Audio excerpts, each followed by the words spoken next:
This is Tamra, and we are doing her makeover. How did we get here? Let's find out today on The Beauty Shaman.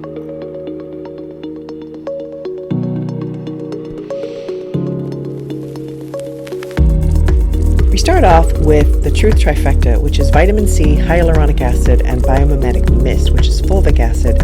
It helps the penetration of the product beneath the dermis layer of the skin. It brightens, it plumps, it hydrates, it nourishes, it's fab. This is Jane Iredale primer. I use this to keep the makeup on longer. The temperature is very humid, so I felt this would really help her foundation last a bit longer.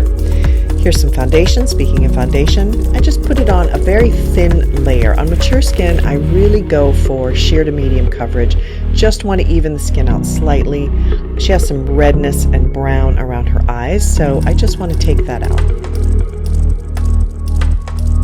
Then I use a little concealer just to help with that discoloration around her eyes that we all have.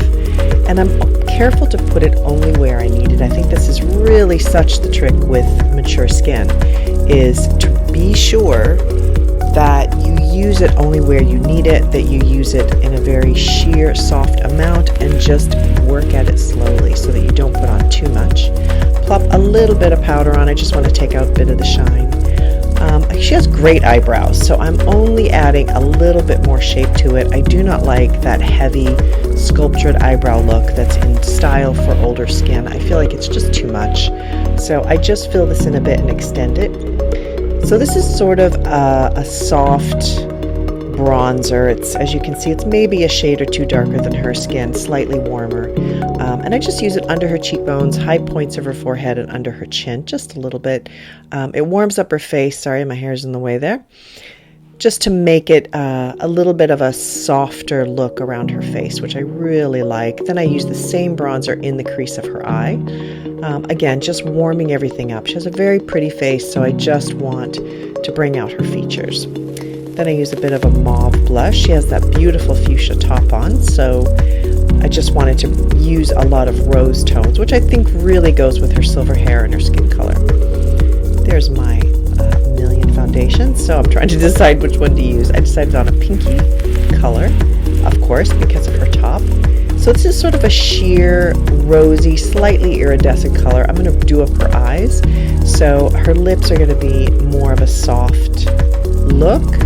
I try not to do strong eyes, strong lips. On older women, I try to pick one or the other.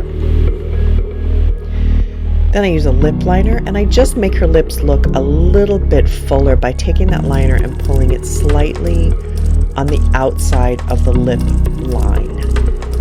This is a mauve eyeshadow, and I put it all over her lid with a flat-headed brush, as you can see. And I just extend it a little bit so that it goes up a little bit above the crease of her eye.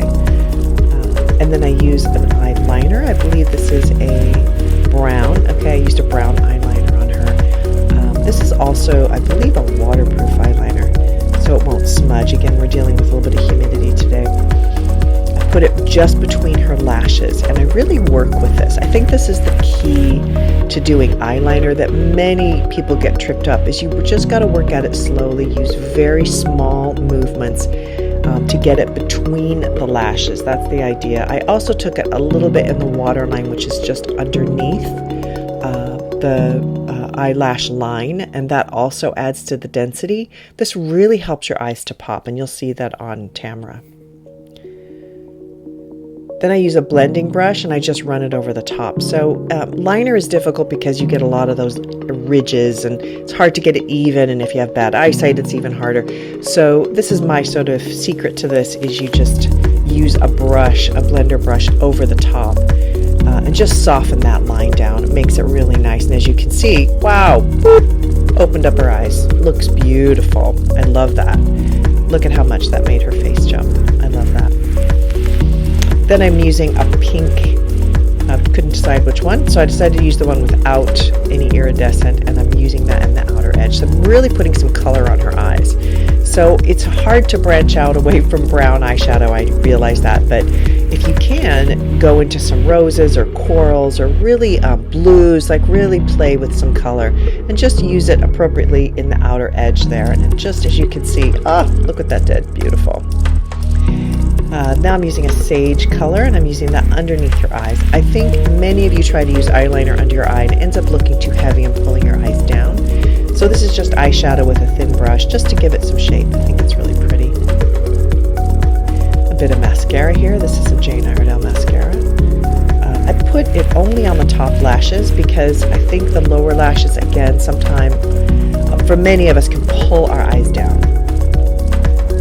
And this is her before shot. I had already curled her hair before we started. And this is her after shot with her beautiful silver hair. I think it's just gorgeous. Please go to thebeautyshaman.com and sign up for my newsletter for insider deals and discounts, and don't forget to subscribe. Thanks for watching.